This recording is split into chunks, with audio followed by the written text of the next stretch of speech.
যেভাবে বিভিন্ন সাংবিধানিক বডিকে একদিকে ভয় দেখানো হয়, অন্যদিকে ম্যানেজ করার চেষ্টা করা হয়।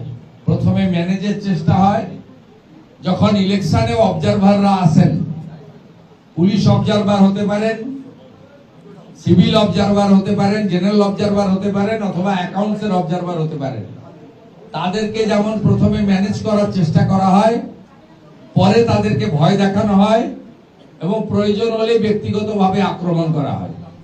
এই রাজ্যে তৃণমূল কংগ্রেস একইভাবে কলকাতা হাইকোর্টে দুর্নীতির বিরুদ্ধে, স্বেচ্ছাচারিতার বিরুদ্ধে, সংবিধানকে বাঁচানোর ক্ষেত্রে যে বিচারপতিরা তাদের মেরুদণ্ড সোজা রেখে তারা লফুল বিভিন্ন জাজমেন্ট বা অর্ডার দিয়েছিলেন, তাদেরকে কিভাবে আক্রমণ করা হয়েছে আপনারা জানেন।